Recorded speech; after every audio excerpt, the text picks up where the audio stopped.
It's Monday, January 5th, and you're watching the Hammer Daily here on the Hammer Betting Network, presented by our good friends over at FanDuel. I'm your host for the next hour and a bit, Jace Cooper, alongside my producer, Mike Bennett. And we have a great show for you today. Before we get into things, Happy New Year to everyone. Hope you had a great time with your holidays, spending time with your family, and taking that time off of work to just enjoy and take in the holiday season. But now it's time to get back to work. Now it's time to get back to the grind. And we have a great show for you today.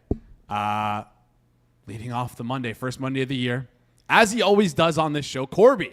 We're going to come on, talk some college football, take a look at the semifinals, recap the quarterfinals. Pretty crazy stuff there, right? Oregon completely blows out Texas. Indiana blows out Alabama. Miami upsets Ohio State. Ole Miss upsets Georgia. A lot of fun to talk about there. Very fun couple of quarterfinals games we had there. I'm excited to get into with him because, man, that week and a half, that 11 days felt like forever between the first round of the college football playoffs and the quarterfinals. So excited to get into those games. We're also going to talk about the games this week on Thursday and Friday, Miami, Ole Miss, Indiana, Oregon. Corbie's going to come on and break it down. Maybe we'll have an FCS play for you tonight as well. Excited to get into some college football with Corbie in the new year. After that, we got George coming on.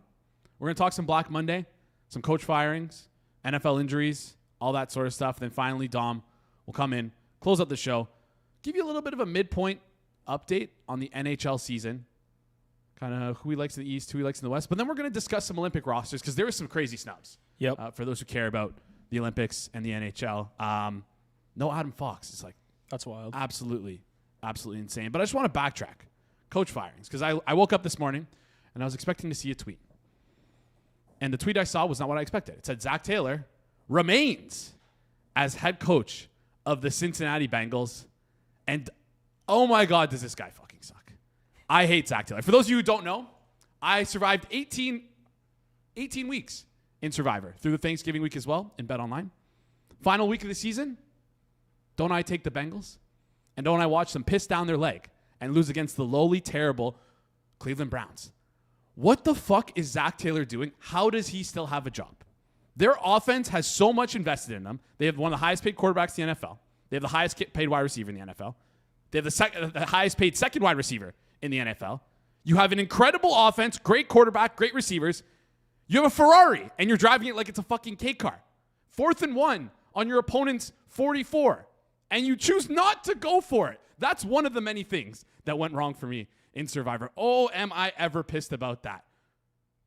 Pick 6 from the opponent's 4. What the hell are we doing? Noah Fant. Learn how to hold on to the ball. No team should ever sign. Cut him. Cut him tomorrow. Cut him today. Should never play another NFL snap. Come to the CFL. Maybe he'll do a better job there. And then Evan McPherson, 2 missed kicks. Like, what are we even doing here? What a fucking heartbreaking way to lose Survivor. I am in orbit from last night, and I had to get that off my chest. And Zach Taylor, the worst of it all, he's still head coach of this awful Bengals team. How do you not make any moves whatsoever? The worst thing to ever happen to that team was for them to make the Super Bowl. So, I just got some news that TA is not going to be happy about. Thank you, Rob, for coming in. Jonathan Gannon just got fired. So, the wrong guys are getting, I don't want to say the wrong guys are getting fired, but why isn't Zach Taylor fired? Anyways, we'll talk about that stuff in just a bit. I just need to get my bearings now. Hold on. Before we get into things, got to give you guys a quick reminder. We're talking hockey day, but we're also going to talk some hockey tomorrow because every Tuesday and Thursday here at the Hammer Daily, we turn the Hammer Daily into Edric Overtime. We got the ad read still says rotating guests to panels. I don't know if it's rotating. It's been so Money and Alex Moretto for the entire time. I'm not mad about it. I like them. I think they're great guests. Last week it was just Moretto. Just Moretto, yeah. But no rotating guests. Probably so Money. Probably Alex again. Haven't seen Albert in a year. That guy's still shoveling ice. Straight hockey talk, 30 minutes straight. Great stuff. You're going to want to tune in if you care about hockey. And even if you don't care about hockey, we have a good time regardless. Corbie's in the background. He's almost ready to go. He's giving us the finger. Just wait. Well, this finger, not the other one. He's giving us the 1 second. But now he is good to go. We'll bring him on. College basketball better. College football originator. I promise you we will not talk about the Wooden Award today. Corbie, how's it going? We should. Okay. Good, dude. Go I'm for good. it. I'll let you talk about it. No, it's all good. It's all good. I will say, Jason, the only reason this is working first try is I did download Google Chrome, and I am so upset about it. But we're here. If I'm going to do this show every Monday, I might as well make some commitments. I downloaded Chrome. It's not on the home screen. It's in a folder. The only thing over there. But we're going to have audio correctness now. We're here. That was his New Year's resolution. Incredible. Corbie, I appreciate you. Appreciate the commitment. Listen, you always show up. You're always on time. I can't say the same for some other guests that we have. Mr. Peanut Butter, in particular, once stood us up for an entire segment. He slept through it. So, listen, you're the first one on a Monday. You have arguably the toughest spot, but you always come in bringing the heat, and I appreciate it. First of all, I didn't even say it. Happy New Year to you. Happy to see you in Happy New Year, dude. I didn't know if Canadians even celebrate New Year. You're kind of strange over there. So, what are you talking about? How does someone not celebrate New Year's? It's like the most. You never know. I don't know. Anyways, excited to talk about a lot of stuff. I said no wooden award stuff, but I'll let you talk about it. I'll let you slightly victory lap if you want to. We talked about it, I think 3 weeks in December, 16-1. What's his name? I forgot his name. I didn't even write it down on my sheet. That's embarrassing. Braden Smith. We won't talk about it because it's not done yet. We got an 8-1 now. We're looking good, Jason. But I will come to the show with a new future bet that I would love just to annoy you guys with for the next 3 months, and that is one that you will lose again for sure. I hate to be the guy to say this. It's gonna lose, but it's fun. On FanDuel, you could go win the Big 12, which in college basketball is just season wins. It's not the conference tournament. You could find UCF at 125-1, Jason.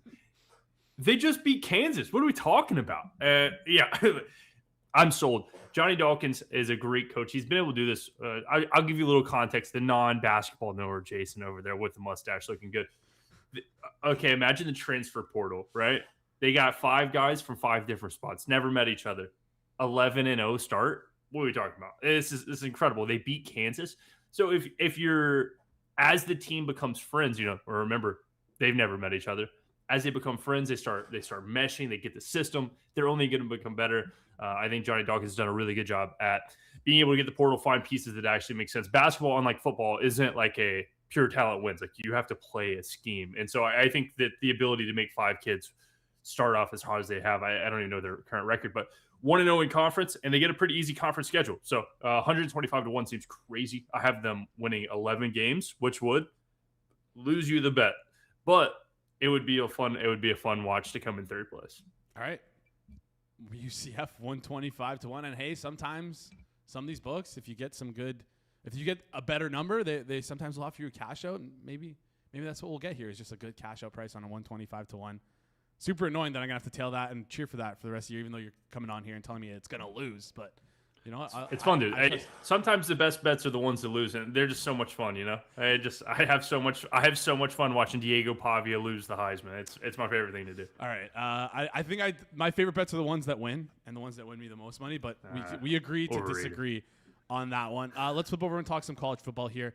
I think we had a fun quarterfinals. Oregon blows out Texas Tech, which was kind of unexpected. Some people saw that coming, but to win by that much, I think people were a little bit shocked. I think 24-0. Indiana blows out Alabama. I think people were a little bit more expecting that, but to the extent that they did, again, I don't think people were really expecting that. Miami upset Ohio State. Ole Miss upsetting Georgia. Who do you think had the best win of that bunch, the most shocking performance, and who impressed you the most versus expectations from the quarterfinals? Most shocking performance, quite simply, put it as easy as possible, Jason. The committee. They could not have been more happy with how this happened. The 10 seed, everyone was like, we shouldn't even have 12 teams. How did Miami jump Notre Dame? And Miami with the upset. The committee could not be more this is the best possible outcome for them. So most shocking would be the committee seems right, though I would still agree that they're not correct. Miami looked awesome, and shout out to them. We talked about Ohio State over the course of the year. I said that they were the best team in the nation preseason. It wasn't really a hot take. I told everybody to take 4-1 overall, and all the way to Saturday. I still think they look great. Miami's defensive line is just awesome. So shout out to Miami. They look great. They deserve all the praise they're getting. But I wouldn't even say that's obviously the most shocking upset, no question about it. But the team that impressed me the most is Ole Miss. They have all the reasons to look bad. Everything that could possibly happen right before this whole thing is supposed to get started, and yet 0 sacks versus Georgia, 0 sacks allowed. Like, this is a team who should have been able to get past the offensive line. We watched Georgia dominate Alabama's offensive line 3 weeks ago. So I thought Ole Miss looked awesome, and now you get a Miami team who, if you can negate Miami's defensive line, like what do they become? I think they become a team that Ole Miss can pretty handily beat. So the Miami steam, the Miami love was really quick, and I bet on this is a team that everybody just said shouldn't be in a month ago, Jason, and now we're making them 3.5-point favorites. I bet the dog there. I think Ole Miss is legit, and that quarterback story is awesome, and it's fun to watch. Their entire story is awesome, right? Like, especially with the Lane Kiffin leaving stuff. Like, Trinidad Chambliss looks incredible for them. Had a great game against Georgia. Miami right now -3.5, totals at 51.5 right now. So it looks like you like that plus 3.5. Let's flip over and discuss the other game, Indiana versus Oregon. Are you shocked that the total in this game is lower than the Miami and Ole Miss game? Just because, like, taking a step back, I like Ole Miss's offense, but I still think Indiana and Oregon have a slightly better offense than both those teams. But yeah, we're seeing a lower total. Maybe it's just respect for both these teams' defenses. But are you shocked at this 46.5 number with it being so low? And who do you like between Indiana and Oregon? Indiana laying 4.5 right now on the spread. Yeah, lean towards the over. I think it makes a lot of sense, but I bet the under in the first Indiana game. I will say, like, I think people think of this Indiana offense of like this super explosive offense who has the Heisman quarterback and all these things. But I mean, how many passes did they throw in that Alabama game? I think just 16. Like, this isn't a team who really cares to just, be electric at all moments of the day. They care to win games and they keep a lead. And so I'm not sure that total is really where I want to go. The thing that I think is funny about this is I would say if you watch the Alabama game, Indiana probably ran up the score. Like, I don't think they really tried, but like Alabama sucked. I am talking about like running back up the middle for 30-yard touchdowns. Alabama has to put in their backup quarterback. Like, the final result probably is a little skewed, I would say. I don't know if they score 38 points in that game again. And then you go watch Oregon, who I cannot believe they went for it at the goal line, up 16-0, third down. That cracked me up. So they actually skewed their number. Like, they quite literally scored when they didn't have to. So from a box score standpoint, I would say both these lines are skewed, but we're still late into the season. I'm not sure that matters. Now it's just talent versus talent. Who's more talented? I think it's pretty easily Indiana. Oregon has struggled with injuries all year. The thing about that Texas Tech game, and we've talked about this, is like Tech had a lot of injuries in the course of the season. Like, even Byron Morton was hurt all year. So they were using this like, oh, we have bye week, that'll be good for us because we've been hurt all year, as a good like rendering. But we saw like it just made for a lot of rust, and so I think it was a really bad situational spot for Tech, and I don't really even upgrade my number, as no one should be surprised, of Oregon in that game. I did a little bit, but like nothing crazy, and so it would be Indiana or nothing for me. Ole Miss or nothing, and then you would have a fun national championship, which everyone expected, right? Yeah, Indiana, Ole Miss. I wonder what the exactas would have been for that one. There's some hypothetical lines out there right now for Indiana, Ole Miss. Indiana laying 7.5 at FanDuel, according to the hypothetical line. 49.5 is the total, slightly juiced towards the over. I just want to backtrack to what you said about Indiana. There's one thing that I do like about Indiana. We'll call it running up the score. It feels like Cignetti calls plays like he would if he's down 30 versus when he's up 30, which I think helps to the development of this team throughout the season. I think that's why they're at where they're at right now. Is it crazy to say that he is the best coach right now in college football and maybe in all of North America sports? I don't know. What the Patriots have done has been pretty crazy. I'm not even much of an NFL watcher, but that's been quite the turnaround there. But Cignetti's, I mean, yeah, the issue is, again, like the portal makes his job a little easier. I would say what the Patriots have done from a coaching standpoint, probably crazier. Cignetti's awesome. I take nothing away from it. He also has this like blind confidence. It's kind of weird. Like, he seems cocky, but at the same time, like, he deserves it. And I don't like, and no, like, Lane Kiffin, everyone's like, screw Lane Kiffin. No one really does that about Cignetti. And it's kind of like the same kind of cockiness. So I find it pretty funny. And then the last thing here is shout out to Indiana. I mean, if you told me a year ago Mendoza was coming to Indiana and he was going to be a Heisman front runner, I would say, I mean, he was decent at Cal. Like, it would surprise me, but like it would be like it's a decent fill-in. They just got Josh Hoover, who is awesome. I mean, what a pickup. Josh Hoover is going to be the front runner of the Heisman next year. When Heisman odds open, I will be betting him if it's obviously a decent number. But let's call it 10-1, what most Heisman open up front runners open. I think Josh Hoover has all the intangibles of like an elite quarterback.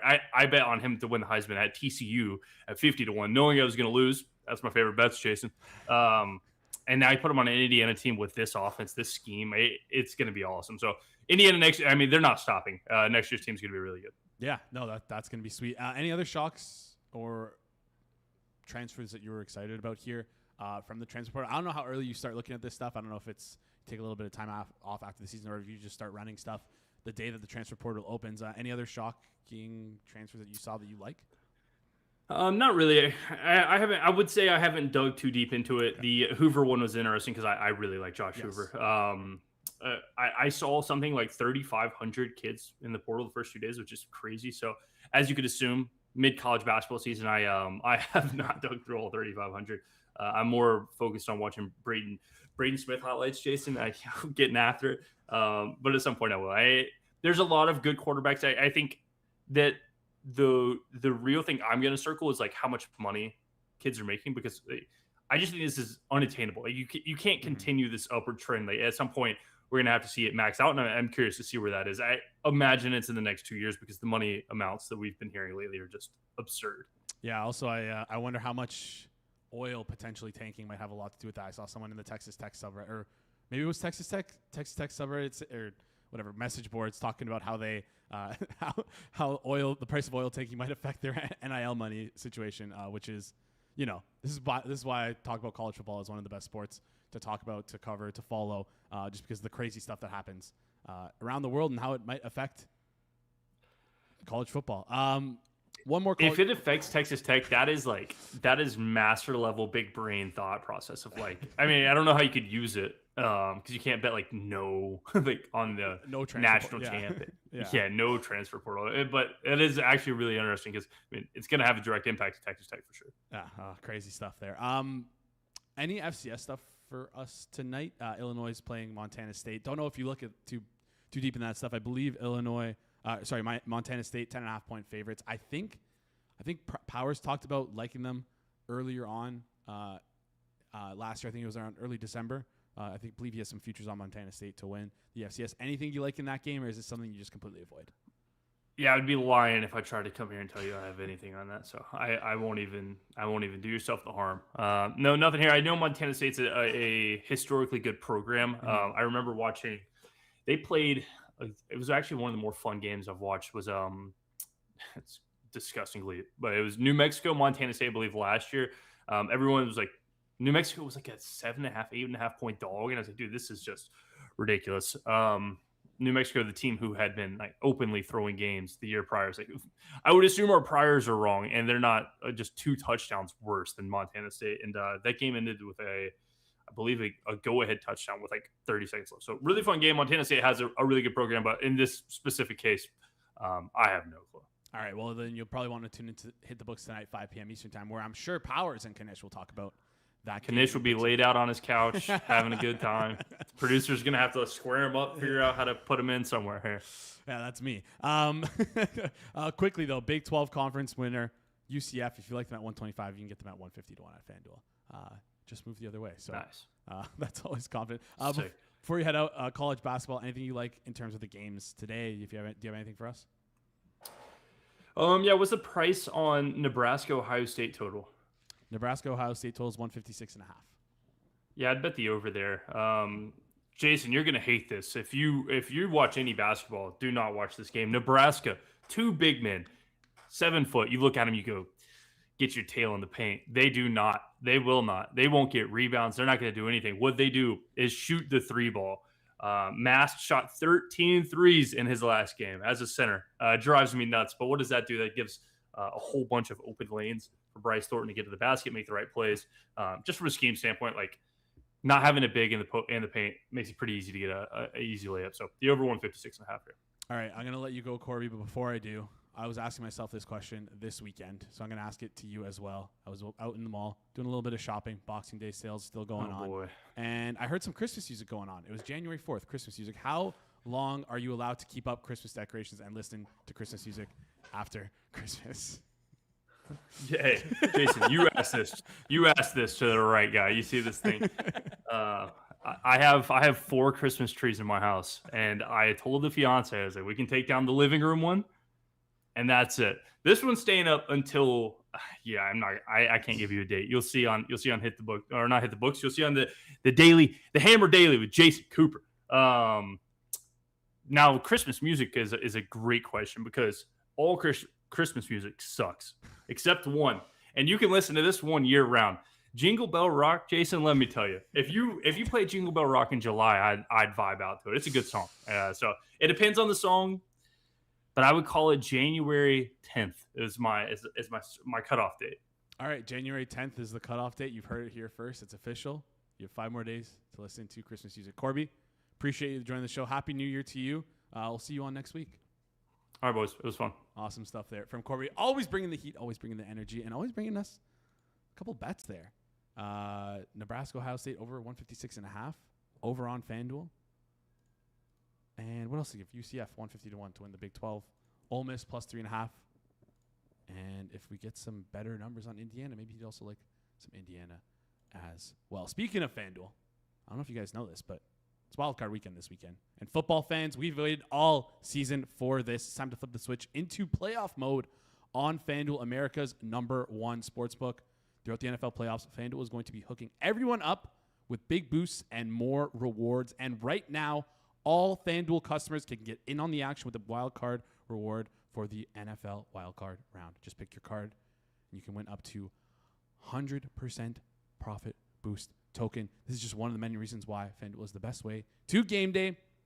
So start your run today. Just visit FanDuel.com/forward-progress to pick your wild card reward. That's FanDuel.com/forward-progress for a chance to double your winnings for the NFL wild card round. Play your game with FanDuel, an official sports betting partner of the NFL playoffs. Must be 21 plus and present in select states. For Kansas, affiliation Kansas Star Casino, or 18 plus and present DC, Kentucky, or Wyoming. Opt-in required. Rewards are non-withdrawable. Restrictions apply, including bonus and token expiration, like requirements, and max wager amounts. See terms at sportsbook.fanduel.com. Gambling problem? Call 1-800-GAMBLER. Visit rghelp.com. Call 1-888-789-7777 or visit ccpg.org/chat in Connecticut. Visit mdgamblinghelp.org in Maryland. Hope is here. Visit gamblinghelplinema.org or call 1-800-327-5050 for 24/7 support in Massachusetts. Call 1-877-8-HOPE-NY or text HOPE-NY in New York. NFL playoffs. Let's get it going. Let's get it going. But we're gonna have to wait a little bit before we talk about some NFL playoffs. We're gonna let it breathe. We're gonna let Black Monday breathe a little bit because I want to talk about some job openings. And we're about to do that with our next guest here. He's the director of marketing at the Hammer HQ, the winner of the Hammer Fantasy Football League. G-Stack, how's it going? I'm doing well, my friend. You left out the captain of the winning super contest as well, but you played a huge role in that. So thank you, my friend. My favorite draft pick, MVP, last overall pick. You can call me Tom Brady in these pick'em pools. The way I came out last and ended up at the top. Appreciate you putting your trust in me, George. Appreciate it. I appreciate all your hard work getting us that win, my friend. Me waking up with like on Saturday with like crusty eyes, being like, "What do I have to do again?" Like, if it works, it works. It ended up working. All right. We're gonna chill a bit about not really talk too much and cover the wildcard games, because if you want to look ahead towards the wildcard games, you should probably check out Sunday Reset. They did a great job breaking down all the games last night over on the Forward Progress YouTube channel. George, I wanted to talk about some job openings with you because I am fucking pissed right now. I'm swearing so much. I'm sorry. Zach Taylor's still a head coach.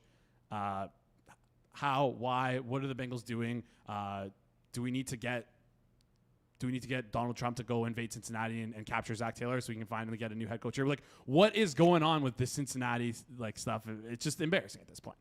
So, like, let me preface this by saying I love Black Monday. It kind of gets me thinking of offseason. I do extensive work in the offseason. The two openings that are the two coaches that have not been fired that I'm surprised by, or I think should have been fired.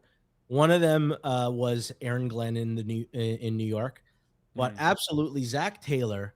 I'm starting to fear, Jason, that Joe Burrow is going to be so loyal to this Bengals team that like strives for mediocrity. The owner, Mike Brown, cheap. He's had the same GM since 1999, Duke Tobin, who sucks, who lucked into Joe Burrow, who lucked into Jamar Chase. Outside of that, has had a pretty abysmal record. They've wasted all their picks on defense of the last 3-4 years, and none of them have panned out. All first-round picks. And I fear that Joe Burrow is going to be our modern-day Matt Stafford, where he won't realize it till it's like low to mid-30s, that he's on a franchise that is not going to win because they're just so poorly structured from top down. Yeah, and I hope that doesn't happen. I still think the worst thing to ever happen to him as a player and to this team was to them making that Super Bowl. He's 29 right now, George. It's this I know this paradigm shift in his mind of how he views this organization. It's coming soon, and it better come soon, because if not, he's going to be one of those players, like you said, who looks back on his career and just says, "Damn, I wish I could have done more with this."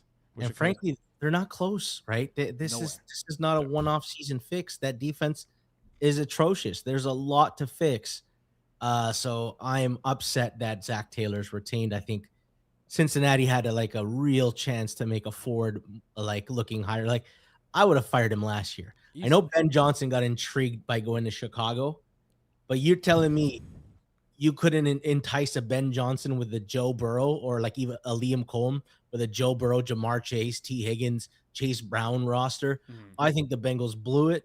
And I hate that Zach Taylor's still a thing in this league. It's horrible.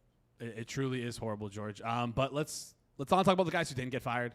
Let's talk about some of the guys who did get fired. We heard live on air Jonathan Gannon, a part of the group of firing. So that opens up another position here in Arizona. Currently, as it stands, we saw Stefanski get fired in Cleveland, Raheem Morris get fired in Atlanta, which, I mean, deservedly so. Also fired the GM there. Las Vegas as well. Pete Carroll fired. Tennessee and the Giants also have openings. In terms of job openings, what do you think is the most coveted position, and what do you think would be the best fit for said position? Because I believe there's kind of two ways you can look at a head coaching position. It could be like I know a lot of people want to always get the offensive coordinator, the really good offensive mind, in as the head coach, but there might be a team out there that might be better suited to have a defensive-minded head coach. Let's call it that. What do you think is the best spot right now, and who do you think is the best fit for them?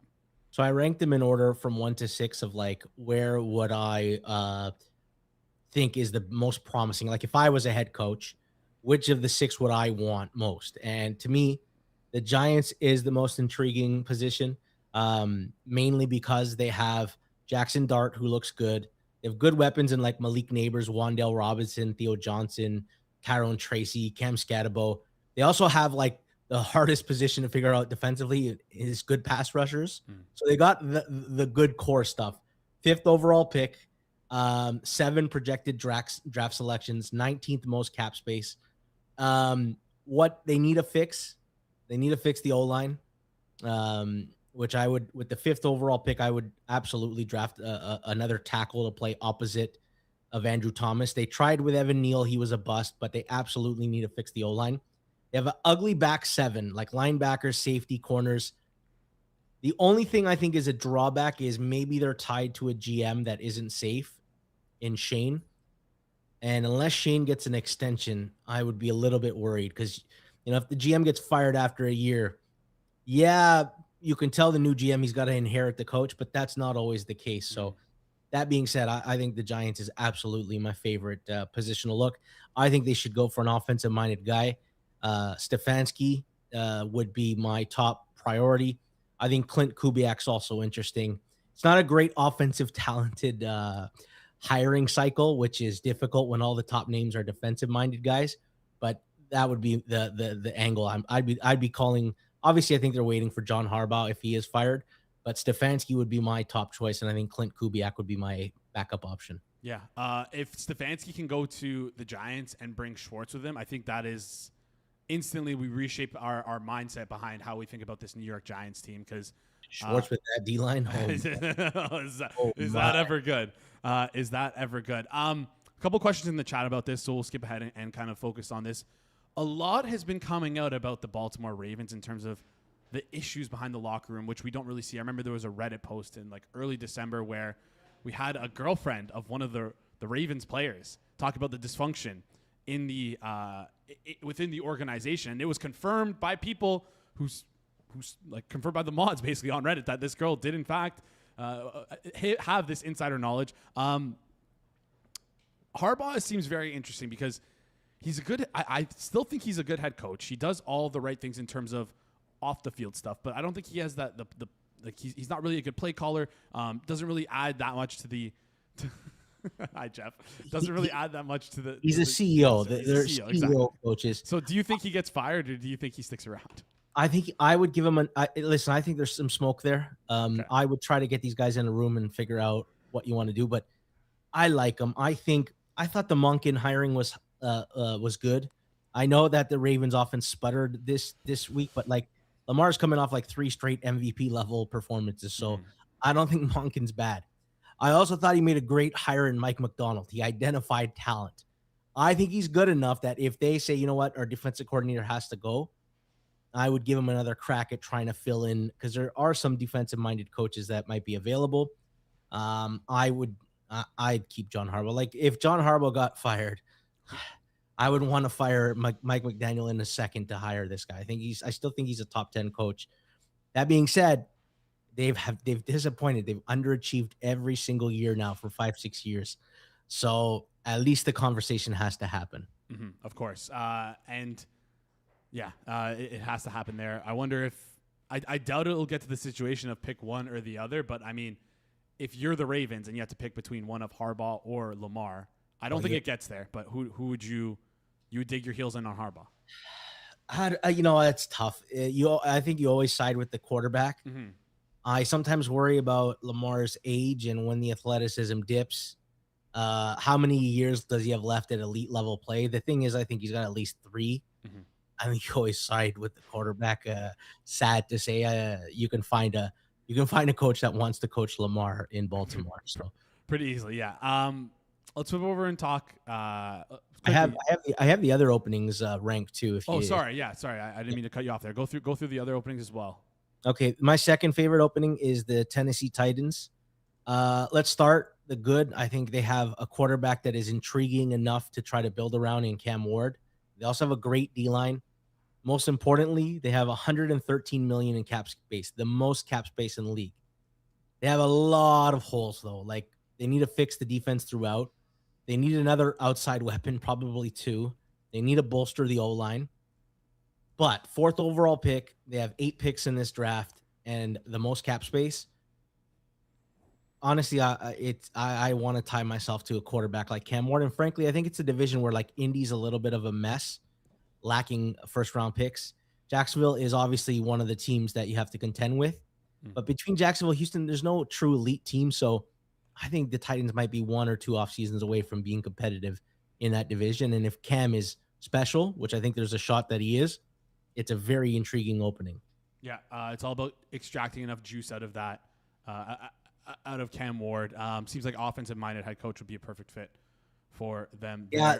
That being said, the names that they're tied to, I Horrible. absolutely hate. Yeah. I don't know what they're doing, man.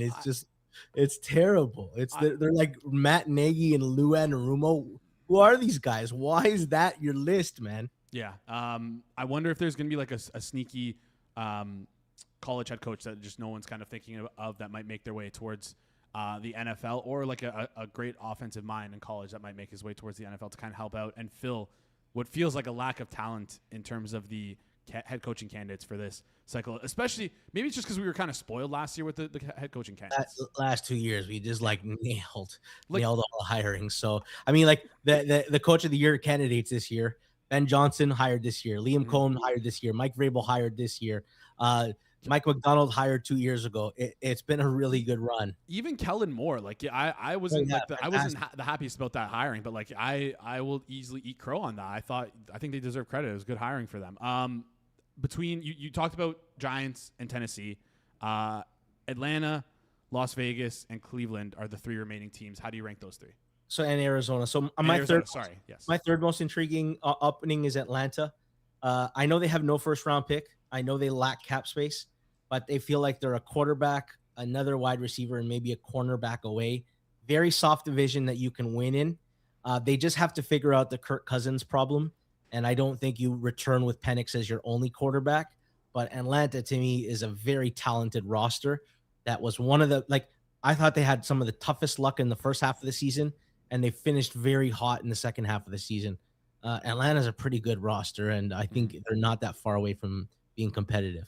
Yeah, shot themselves in the foot a little bit with the allowing a GM you fired less than a calendar year later to trade away a first-round pick. But listen, they got what they wanted in terms of their pass rush this year, which I think was their plan all along. But they're just offense isn't enough for them.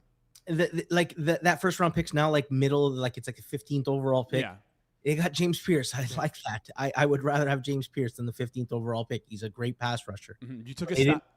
Go. I was gonna say you took a stab on 2 first-round pass rushers, and the guy you picked later ends up being the better one. That stuff happens, and Jalen Walker was good too. Good, so and Watts, they had a good draft class. Yes. I think Arizona is probably the 4th most intriguing option.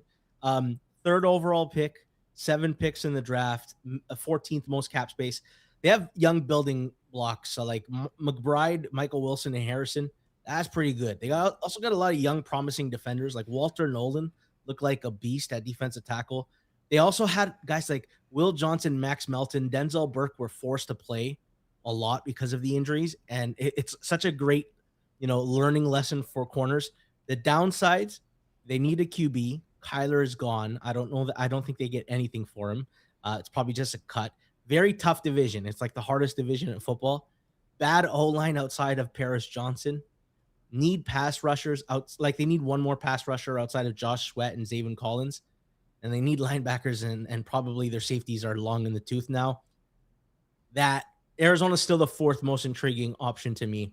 And I'll tell you, you would think why Arizona above Las Vegas? So Las Vegas is 5th for me. Here's the positives. The Raiders' 1st overall pick. They're going to get their quarterback. 9 picks in the draft. Probably 10 once the Devontae Adams compensatory pick gets settled. 2nd most cap space. They're going to draft a QB. They got Brock Bowers. You say, George, why is this the 5th most popular opening? You're in a division with Patrick Mahomes, Justin Herbert, and the Denver Broncos. I don't know how you compete in that division. You need to nail the QB and still build a great roster. You might just be a victim of being in the hardest division in football. You might also lose Max Crosby, where it seems like he's unpleasant with the situation at hand right now, where usually when you see that stuff, there's smoke, there's fire. He could want out for next year, which I guess leaves, you said, Giants, Titans, Atlanta, Arizona, Vegas. Cleveland's the worst. The worst one. Because so Cleveland has 2 first-round picks, and they're probably going to target a wide receiver and offensive tackle, or at least they should. Mm-hmm. Great defense. Problem is 7th least cap space, only $3 million. Now, they do a lot of good stuff with guaranteed cash and free up some stuff, but they have Deshaun Watson still on the books. How are they going to find a quarterback? You've now won too many games to find one in this draft. Are you going to go acquire a vet? You run it back with Shador. Do you even get rid of the headache of Shador? The O-line is old. Conklin is done. Wyatt Teller and Bitonio are old, so you got to replace that. You need weapons. So with no pathway to a quarterback, cap hell, this is not a great opening to me. I think it's the worst of the 6 for sure. All right, worst of the 6 for sure. We touched on it a little bit before you head out. Who do you have as your most coveted candidate out there right now? I mean, is it Stefanski? Is it Gannon? Is there someone off the board? Do you think Jesse Minter has a chance of getting higher through this cycle? Which name have you seen thrown out or recently become available who you would circle and be I want them as my head coach? So I would say it's a 2-parter. So if we fired Mike McDaniel, the 2 guys that I'm most intrigued by is Clint Kubiak and Zach Robinson, the OC in Atlanta, who I thought has done a really good job for them this year.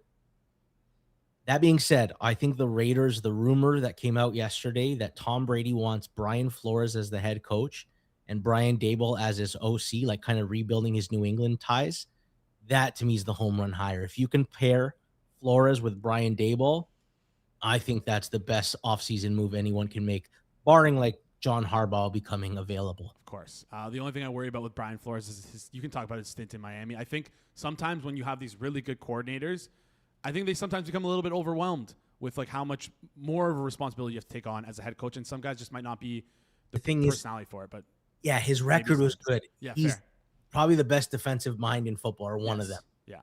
He's an asshole though. He's got to work on his leadership. Yes. You cannot be giving your players the silent treatment because you don't like them. Yeah. That's like if your player feels they can't even approach you, you got to change that a little bit. Mm-hmm. But I think Tom Brady's gonna figure it out. The guy's a winner at everything he does, and it will not surprise me if he pulls off that home run hire of Brian Flores with Brian Dable as OC, and then drafting Dante Moore or Fernando Mendoza. Yeah, and Jeff is probably going to be so pissed about that because all year Tom Brady in the booth was in the ear of Brian Flores on those primetime games, in the ear of Brian Dable on those like that one Giants primetime game, and that's how he's going to end up landing his head coach and offensive coordinator. George, appreciate you joining the show. Happy New Year. We'll talk soon. Thank you, my friend. You too. Awesome stuff there from George. See you guys in the chat. Someone asking if I'm a Bengals fan. I'm not a Bengals fan. I am a lowly, sad human being who had the Bengals in their survivor pool in the last week and just watched them piss down their leg. So that's why I was kind of freaking out about the Bengals and Zach Taylor. It's just also, like it sucks seeing good quarterbacks like just kind of not do anything because they're being held back by their GM and their head coach, which is kind of similar to what is happening with the Leafs, it feels a little bit here. Before we bring on our next guest to talk about some NHL stuff, some of the Leafs stuff, and also the Olympics, just want to remind you guys, if you're not in our Discord, you are missing out. We have 1,500 members in there, and it's absolutely cooking. It's a great place to chat during the games. Our creators are sharing their best bets, and so is our Hammer audience. Just a great community if you love betting on sports, love talking sports. Join us at discord.gg/hammer to see what you've been missing out on. All right, to close out the show, he's a national NHL writer over at The Athletic, focusing on analytics. Dom Luszczyszyn, Happy New Year. How's it going? It is going pretty good. How are you doing? I'm doing well. You know what? First guest to ask me that in a long time. I appreciate that. Those other two guys before you, not too nice, honestly. But appreciate you asking. Doing well. Excited to get the new year started. Before, I believe the last time I was on air, no, maybe it was 2 weeks ago. It was December 23rd, and I had a 5-minute Festivus rant about how bad this Leafs team is and how cooked we are. And for some reason, since then, they've been able to rattle off 6 games and get a point in each one of those games, 4 wins, 2 losses. But I'm not going to lie, as a fan, things still feel pretty bleak. I hate being in this position. It kind of feels like we are the Steelers right now, where we're doing enough to make the playoffs, but we have absolutely no shot to win it all. First of all, let's flip back, talk about that 6-game, 10-game stretch. Do you think this team has played better over that stretch? Do you think we have a shot at ever being contenders? And then finally, if you're the GM, come trade deadline, I know it's a little early, what would you do with this roster? Those are all million-dollar questions, I feel. I don't know if the team has been better, but I know one player who has certainly been better, and that is the one reason I think to have hope again. It feels like Austin Matthews is back. Are you feeling the same way? I'm absolutely feeling the same way. And I was talking with my friend. I actually went to the game against the Jets, and I was completely shitting on Austin Matthews with my friends. I'm like, guys, we suck. This guy's playing horrible. Just goes, scores a hat trick. All right, it's sick. I am actually the biggest. I'm horrible with this stuff. So yeah, it feels like he's back at the very least. Perfect timing for the Olympics. But yeah, I would think I think he's back. You think he's back? I think so. I write after every 10 games, I have a column that looks at Leafs trends, and this podcast appearance seems to always coincide with it, so it always works out. But for Matthews, a lot of it has been over a 4-game stretch specifically, where he has a whole bunch of goals, whole bunch of points. His XG is back. He's dominating. He looks faster. He had that goal against the Islanders that he hasn't scored in, I think, 3 years maybe. Mm-hmm. But he just looks like his old self again. And over the last 10 games he's played, so that includes the he's back moments, he has a net rating of 3.3. So over 82 games, that's plus 26. It's around the rate he was during his MVP seasons, during his 69-goal season. So visually, he looks like his old self, his vintage self, and that is very scary as a Canadian for the Olympics, because vintage Matthews is someone who can change games in a single moment. Now they need, I think, the rest of the team to follow suit, and I think that starts with Tavares and whenever Nylander gets back from injury, because those two have been noticeably quiet since their hot start, and it's a shame that now that Matthews is going, those two haven't been. Yeah, it feels like we can't really line up much when it comes to this team, because whether it be due to injuries or just, again, play, because like you said, Tavares started the year so hot, and I'm like, what the heck happened to this guy? And come December, because I think he has like 2 points in the month of December, just not playing good hockey overall. So I guess you would be in the camp of no contenders. We are not contenders. But trade deadline, I mean, we got some rough injury news. Chris Tanev likely out for the entire season. Does that mean you would be a seller? You would be a buyer? Would you hold pat? What would be your course of action come the trade deadline as things stand right now? I have no idea. It is such a difficult question when you're in the mushy middle, but you're expected to be good, but you also don't have your first round pick unless it's bottom 5. Yeah. So it's hard to tank when you don't have that pick. It's also hard to buy when your team is kind of mid, which is what it feels like the Leafs are. They have the blessing of time until the deadline. They have a long break for everyone to get healthy for the stretch run. They have the benefit of Troy Stecher almost perfectly replacing Chris Tanev somehow. I don't know how that has worked out, but that has been a nice stroke. But I think the Leafs have the goaltending and game-breaking ability to go on a silly, stupid playoff run where they upset teams, and maybe that's what they've always needed, but it's hard to even believe they'll be in the playoffs given how just competitive the East is and how inconsistent they've been. So I feel like it's a judgment call that happens the week before trade deadline where they decide what to do, and maybe it's a soft retool, maybe it's a soft sell. The Capitals did something similar 3 years ago when they realized that they were going to get crushed in the first round, and they've completed, I think, one of the most successful retools I've ever seen. But I don't know, it's not going to be an easy decision, that's for sure. And I think giving up 12th overall is not going to be fun given who it's going to. Yeah, will be very painful there. I want to talk about the East. You mentioned the East, how it's kind of like, I don't want to say a mush, but it feels like there's a lot of good teams coming out of the East. But I feel like there hasn't really been a team that's come out and been like, we are the best team in the East. Right now, current odds at FanDuel have like Tampa Bay, Carolina, and Florida all kind of together as like the most likely to come out of the Eastern Conference as winners. If you had to sort of put your stamp on a team right now, who do you think is the one who wins the Eastern Conference? See, I saw the notes beforehand, and I thank you for putting together a rough list of things I should think about. And I saw the note saying no one from the East is separating themselves, and I think that is a lie. Okay. I think Tampa Bay is without question the best team in the East. They're currently leading the conference. Their goal differential is 18 goals above the Capitals. It's similar to last year where they were a goal differential giant, but they didn't get the wins requisite of that, and they're doing the same thing this year. So maybe they're just beating up on bad teams. I'm not sure, but it's the fact they're doing this with the injuries that they've had. Like, you talk about the Leafs injuries, and they just do not compare to Tampa Bay's, where if Joseph Wall or Stolarz are out, they had Hildeby save the day. I don't believe in Jonas Johansson in near the same way. Like, I don't think he's that good at all. You're talking about Chris Tanev being out. They're missing an entire top pair. And we are learning a lot about how good Darren Radish and J.J. Moser are, but they're still playing without Hedman, without McDonough for like 23 games. And then you've had various small injuries to Kucherov, Hagel, Point, Cirelli. Nick Paul was out for a long time.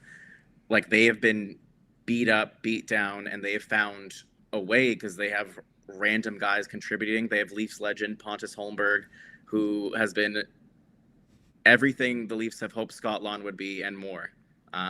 They have Charles Edward Justus, never heard of this guy in my life. He's unreal, apparently. It's just guys stepping up, and it makes you jealous of the franchise that they've built in Tampa Bay, because you can point to the tax stuff or whatever, but this is a team that traded Sergachev for a young defenseman and a young prospect, and JJ Moser has been probably one of the best defensive defensemen in the league this year. And it's just those kind of moves that smart teams do that I think puts them ahead of a team like the Leafs that has been in a state of disarray for, you can probably say, a decade. Even if you're a Dubas guy, even if you're a Trey Lemon guy, like, they've made the mistakes that Tampa Bay doesn't do as often. Yeah, there's always been that cohesion with this team of like organizational top down, just everyone being on the same page. And I think without a doubt, this team is probably far and away the best at developing young talent, or just like identifying players that they can develop that will fit into their system. I don't know if it's more so development or just the identification of this guy will fit with what we want to do. Yeah, frustrating to say the least. You were going to add something there? Sorry. You say development, and I think specifically to the Leafs, like, they give guys a chance to actually do stuff higher in the lineup. Like, Darren Radish, I think, even before this year, was always playing top pair with Victor Hedman and getting those kind of minutes. And the Leafs had Sandin and Liljegren. They're like, these guys can only play third pair minutes ever. We're not even going to try it. We're not even going to see what they can do in the top four. We don't care. They're not good enough. And Liljegren is getting crushed right now in San Jose, but it's because he's playing some of the toughest minutes in the league. Sandin has developed into a second pair defenseman who, if the Leafs played their cards right, they could have moved Riley, promoted Sandin, and been in a better cap situation during those years, where it's something Tampa Bay does, something Vegas does, it's something Leafs don't do because they don't see what they have. Even Pontus Holmberg, they had a guy who is now grown into one of the best fourth-line defensive talents in the league. They had him on their team, and they said, let's trade a first for Scott Lawn instead. Let's not use him in the top nine. Let's put him on the fourth line, and let's get rid of the one guy who can already do that. Like, this was, I think, something that was evident last year where Holmberg had some great defensive impacts. They don't re-sign him. They have too many bodies, whatever. But on Tampa Bay, like, there were points in time where it wasn't Cirelli playing tough minutes. It was Yanni Gourde and Pontus Holmberg, and now he's an Olympian. Amazing. Yeah, crazy story to follow there. We'll touch on the Olympics in just a sec. I want to touch on the West first. We talked about the East. Let's talk about the West. Kings and Sharks are jockeying for that last playoff spot. Of the teams out of the playoffs, and let's just include the Kings as well, even though they're in the 8th spot right there. Of the cluster that's outside, who do you think has the best chance to make it into the playoffs in the West of the teams that aren't currently in, including the Kings, even though they're in? I think this year is a great argument for 1-16 and eliminating 3 teams from the West.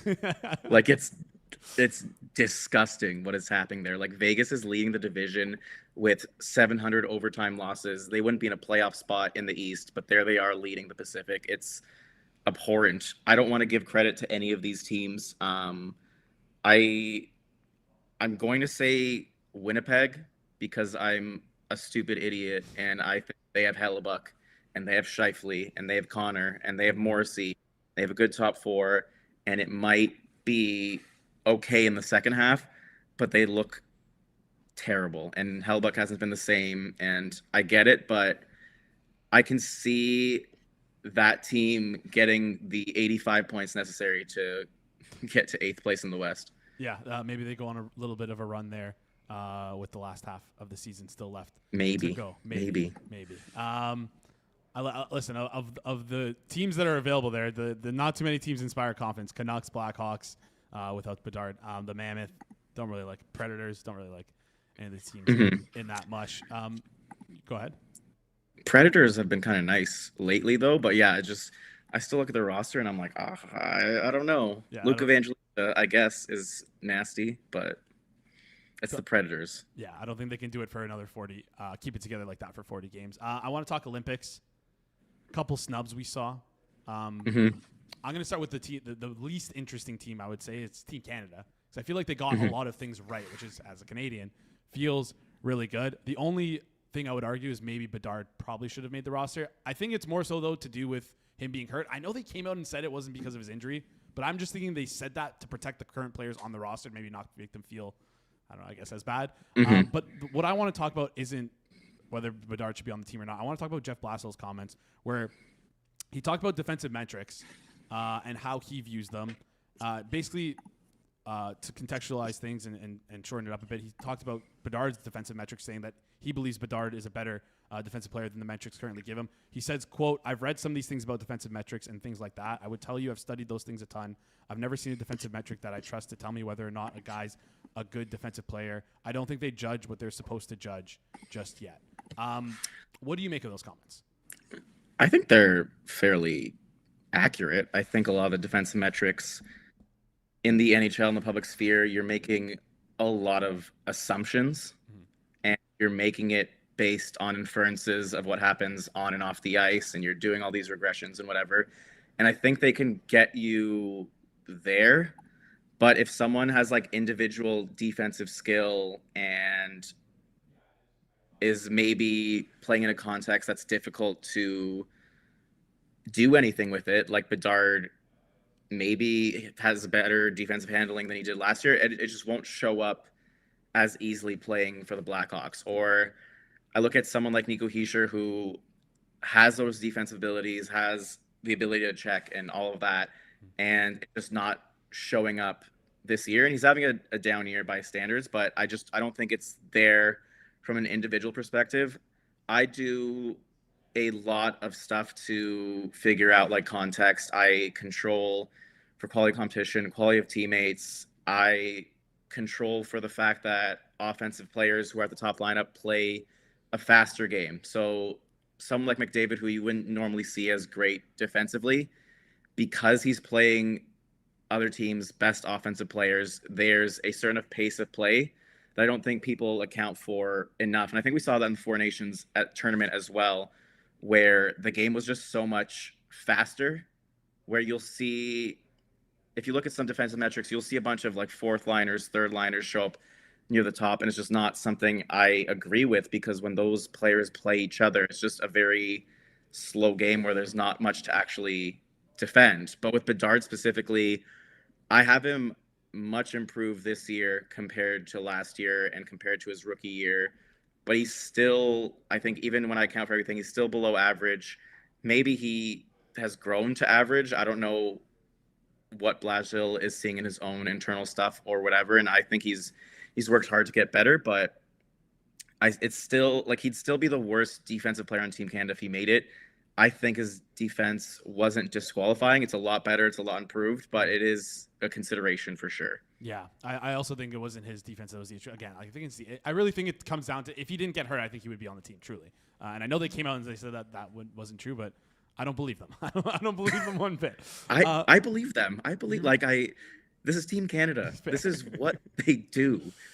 I made a Team Canada and I had Bedard in because even under the constraints of we want a fourth line that can check, that can kill penalties, and you put Reinhart there and move Bedard up to the top six, like I thought it made sense. And to me, the debate was Bedard or Scheifele.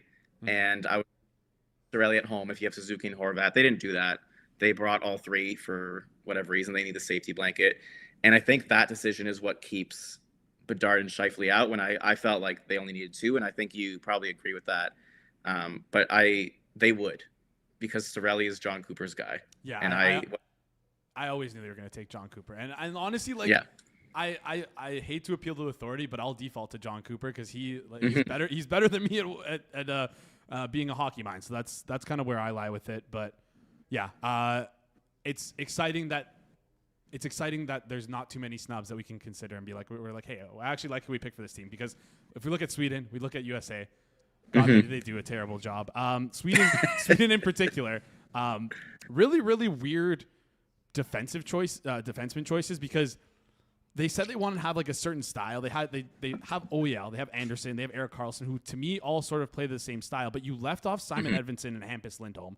Like, big head scratcher for me. Do you any clue as to why that was? What makes you, like, were you as shocked as I was to see both Edvinsson and Lindholm off the roster? I wasn't as shocked with Lindholm or Ekholm either. I think their play has downgraded a bit this year with age. Edvinsson is shocking only if you do not know how Sweden always operates. At the Four Nations tournament, I think Rasmus Dahlin, like, obviously their best defenseman was like 5th or 6th in ice time a lot of games, and they always defer to veterans, but they always make weird choices on top of that, where I have liked Ekman Larson this year. Mm-hmm. I don't know what the hell he's doing on this team. I cannot see a world where he's a stronger choice than Edvinsson, considering what Edvinsson has done on a pair with Sider as against some of the toughest minutes in the league. Like, OEL has been great offensively, but he has his fair share of defensive gaps that they already have covered with Anderson and Carlson. And I get why Carlson and Anderson are both there, because Sweden has like no right shots and they need some. But OEL left shot, I would not have taken him over Edvinsson. Yeah, I don't. OEL I don't get. Yeah, Edvinsson should have been on that team. It's a shame. Maybe he'll make it for the next round of international play. Quickly, USA snubs. What was more shocking, Jason Robinson or Adam Fox? We kind of got to get out of here quickly. So quickly, what do you They're make both of these so snubs? stupid. Like, They're both dumb as hell. Like you don't need JT Miller. You don't need Noah Hannafin. Like the Adam Fox one is dumber because they only have 3 right shots. Their 4 left shots are all going to play over Hannafin. There's no way Hannafin's getting the lineup. Take a 4th right shot. Just take Adam Fox. Yeah. And like even beyond impact, like that part made no sense to me. Yeah. No Adam Fox there is Criminal. Just so shocking. No Jason Robertson, just so shocking. Finally, before we head out, we got to go here quickly. Women's USA roster was announced a couple days ago. Any surprise snubs there for you? I do the women's numbers, but I don't pay attention as much as I should. So I'm going to butcher this name possibly because it's Abby Rook. I don't know. She has 10 points in 9 games this year. She is rated really well by the rudimentary model I made for PWHL. I was definitely surprised she wasn't among them, but I am not an expert. I'm not an eye test guy for the PWHL, so I'm not 100% sure. Maybe she's just the third wheel on the top line for Montreal, but I definitely I would have made time for someone who scores that much. All right, perfect. Abby Rourke, don't know, can't pronounce it. Just wanted to fit the question in there before we head out. Dom, appreciate you coming on the show. Hopefully next time you're on, we can get some more clarity on the Leafs situation. Happy New Year. Appreciate you joining. We'll chat soon. Happy New Year to you as well. Awesome stuff there from Dom. Got to head out here quickly, guys. Appreciate you tuning in. If you like the show, do us a favor, smash the like button down below. If you're new to the channel as well, hit the subscribe button. You'll be redirected after the show directly to Circle Back, which is live right now. You can probably hear them in the background. And that wraps up today's show. Appreciate you guys in the comment section down below. This has been the Monday, January 5th edition of the Hammer Daily here on the Hammer Bet Network, presented by FanDuel. We'll see you guys right here tomorrow.